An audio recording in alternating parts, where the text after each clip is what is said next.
दोस्तों, ट्रेन में सफर तो हर कोई करता है। क्या आपने कभी सोचा है कि ये ट्रेन बनती कैसे है? आज हम आपको इस वीडियो में अच्छी तरह से बताएंगे कि आखिर ये ट्रेन कैसे बनती है और कहां बनाते हैं इसे। वीडियो में अंत तक बने रहिएगा। चलिए वीडियो शुरू करते हैं। सबसे पहले बात करते हैं रेलवे की जान, जो कि है उसके पहिए। उसके बारे में बात करते हैं। दोस्तों, यहाँ के लोगों के पैसे कमाने का जरिया है ये। हर रोज लाखों लोग इन ट्रेन से ट्रैवल करते हैं और जब आप ट्रेन से ट्रैवल करते हैं तब आपके मन में एक सवाल तो जरूर आया होगा कि आखिर इस ट्रेन में इतने ताकतवर पहिए जो कि हजारों लोगों को एक साथ लेकर जाते हैं, उन्हें आखिर बनाया कैसे जाता है। इसे बनाने की शुरुआत होती है एक बड़े लोहे के रॉड से। एक ब्लेड के जरिए इन रॉड्स को छोटे छोटे हिस्सों में काटा जाता है। सही आकार में काटने के बाद अब उन्हें एक मैग्नेट के जरिए मूव किया जाता है। अभी इन बड़े बड़े लोहे के रॉड्स को इंडक्शन में रखा जाता है। ये इंडक्शन काफी पावरफुल होते हैं और 20 मिनट में ही 10 से 15 रॉड्स को लाल कर देते हैं। अब इन्हें कन्वेयर के जरिए दूसरे मशीन के पास भेजा जाता है। ये क्लॉ मशीन उन्हें उठाकर फिर दूसरे इंडक्शन में डालती है। ये इंडक्शन इस गोल्ड रॉड को ज्यादा गर्म कर देते हैं ताकि उन्हें शेप दिया जा सके। अब उसे वहां से बाहर निकालकर दूसरे मशीन पर रखा जाता है। इस मशीन के 2 आर्म गर्म रॉड को सही जगह पर लाते हैं। अब एक काफी भारी प्रेस इस गर्म लोहे को प्रेस करता है। 2 बार प्रेस करने के बाद ये किसी असली रेल के पहिए का आकार लेना शुरू कर देते हैं। अब उसे वहां से बाहर निकाला जाता है और दूसरी मशीन के पास एक क्लॉ मशीन के जरिए ले जाया जाता है। याद रखिएगा, ये एक पहिया 500 से 600 किलो का वजन का होता है। अब अगली मशीन इस पर रोलर प्रेस करती है जिससे कि इस पहिए में ऐसा शेप बन जाए जो रेल पर अटक जाए और अच्छे से चल पाए। इस सारी प्रोसेस को कंप्यूटर के जरिए लगातार मॉनिटर किया जाता है। सही शेप आने के बाद उसे दूसरे प्रेसिंग मशीन पर रखा जाता है। ये उसे प्रेस करके उसके बीच के हिस्सों को काट देता है ताकि यहाँ पर एक्सेल लगाया जा सके। जैसे ही इस प्रयोग को बाहर निकाला जाता है वैसे ही इस मशीन पर पानी भरा जाता है। अब एक सेंसर इसकी लंबाई और चौड़ाई मेजर करता है। अभी इन सबको उठाकर ठंडा होने के लिए पानी में रख दिया जाता है। ठंडा होने के बाद उसे फाइलिंग मशीन पर रखा जाता है। ये मशीन पाइपों के एजेस बनाता है और उसे चमका देता है। चमकाने के बाद अब उन पर होल गिराए जाते हैं और उन्हें एक्सल के साथ ज्वाइन कर दिया जाता है। अब इसकी टेस्टिंग की जाती है। टेस्टिंग पास करने के बाद इस पर कलर मारा जाता है। अब इसको सील किया जाता है और सीधा अगले फैक्ट्री में पास किया जाता है। अब बात करते हैं ट्रेन के पटरियों की। सबसे पहले पटरियां लोहे से बनाई जाती थीं।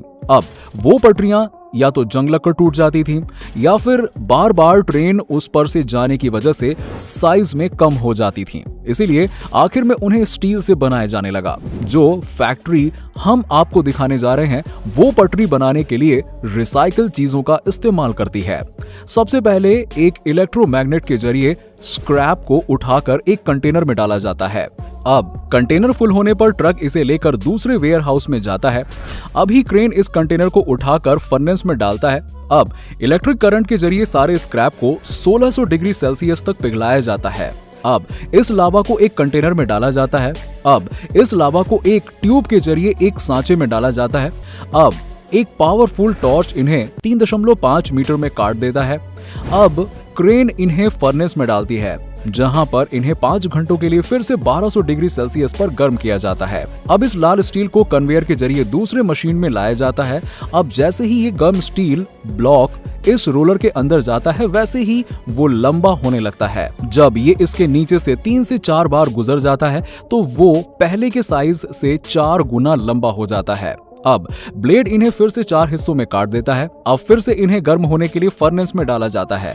अब गर्म होने के बाद ये दूसरे सांचे में डाला जाता है जो इसे पटरी पर आकार देता है।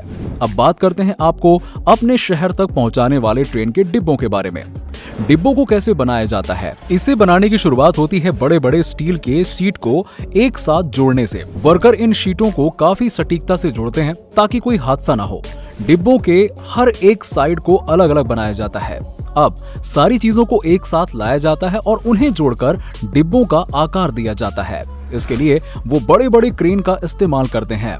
अब इस खोखले शीट को पेंटिंग के लिए भेजा जाता है। वहीं दूसरी तरफ इसके नीचे एक इंजन रेडी किया जाता है। इसके लिए वो बड़े से लोहे के प्लेटफॉर्म जिस पर स्प्रिंग लगा होता है उस पर पहले बनाए हुए पहियों को लगाते हैं। हर ट्रेन का सिस्टम अलग होता है, पर जो डिब्बे हम आपको दिखा रहे हैं उस पर 3 पहियों के जोड़े लगते हैं। अब उन्हें काफी सारे स्क्रू के जरिए सील पैक कर दिया जाता है और इन्हीं सारे सिस्टम में एयर ब्रेक को लगा दिया जाता है। इन्हीं ब्रेक्स के बदौलत ट्रेन हर एक प्लेटफॉर्म पर सही अंतर पर रुक पाती है। अब इस पूरे सिस्टम को सीधा किया जाता है। पेंटिंग होने के बाद अब इन डिब्बों को इस सिस्टम पर रखा जाता है।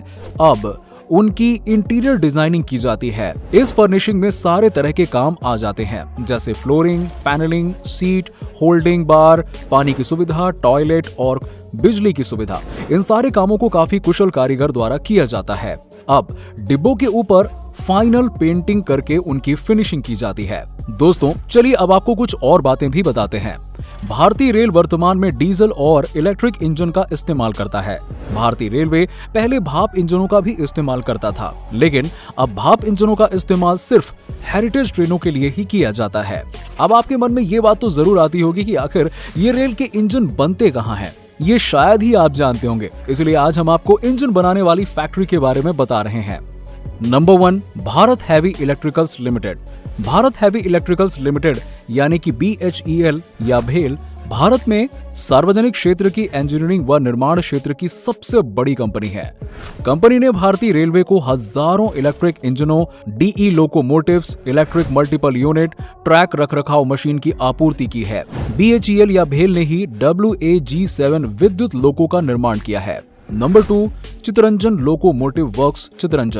चितरंजन लोकोमोटिव वर्क्स भारत में स्थित एक राज्य के स्वामित्व वाली इलेक्ट्रिक लोकोमोटिव निर्माता फैक्ट्री है। ये आसनसोल के चितरंजन में स्थित है। ये दुनिया के सबसे बड़े लोकोमोटिव निर्माता कंपनियों में से एक है। इस कंपनी ने WAP7, WAP5, WAG9, WAG7, WAP4 जैसे पावरफुल इंजनों का निर्माण किया है।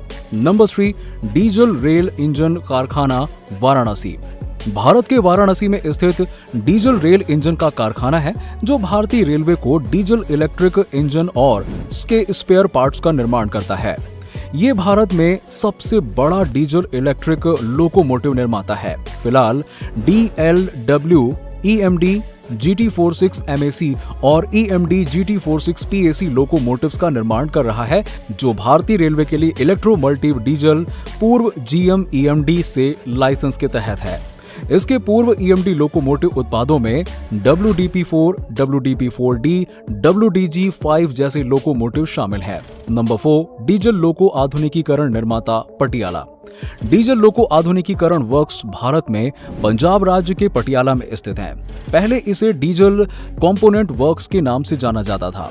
1981 में भारतीय रेल के डीजल इंजनों के सेवा जीवन का विस्तार करने और उनकी उपलब्धता के स्तर में वृद्धि करने के लिए इसे स्थापित किया गया था। अब बात करते हैं भारत के कुछ प्रमुख रेल कोच कारखानों की। नंबर 1, रेल कोच कारखाना कपूरथला।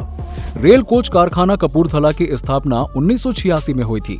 ये भारतीय रेलवे का दूसरा रेल कोच कारखाना है। अब तक यहाँ 51 प्रकार के कुल लगभग 16,000 यात्री डिब्बों का निर्माण किया जा चुका है। रेल कोच फैक्ट्री ने वर्ष 2013-14 में रिकॉर्ड 1701 कोचों का निर्माण किया था, जबकि ये प्रति वर्ष 1500 कोचों का निर्माण करती है। रेल कोच फैक्ट्री ने राजधानी, शताब्दी, डबल डेकर और अन्य ट्रेनों जैसे कि उच्च गति वाले ट्रेनों के लिए डिब्बे के 23 विभिन्न प्रकारों के उत्पादन किए हैं। Number 2, integral coach factory Chennai. Integral coach factory यानी कि ICF भारत में तमिलनाडु राज्य में चेन्नई में स्थित है। ICF 170 से अधिक तरह के कोचों का निर्माण कर चुका है, जिनमें प्रथम और द्वितीय श्रेणी के कोच, पेंट्री और रसोई कार, सामान और ब्रेक वैन, स्वचालित coach, electric EMU, diesel DMU और main line electric multiple unit यानी कि MEMU, मेट्रो कोच और डीजल इलेक्ट्रिक टावर कारों, दुर्घटना राहत चिकित्सा वैन यानी कि ARMV, निरीक्षण कार RA, ईंधन परीक्षण कार, ट्रैक रिकॉर्डिंग कारों और लग्जरी कोच शामिल हैं। इसके शुरू होने के बाद ICF द्वारा 18 अगस्त 2015 तक कुल 50,000 डिब्बों का उत्पादन किया गया था। Number 3, modern coach factory Raebareli. Modern coach factory Uttar Pradesh के रायबरेली के पास लालगंज में भारतीय रेल की एक रेल कोच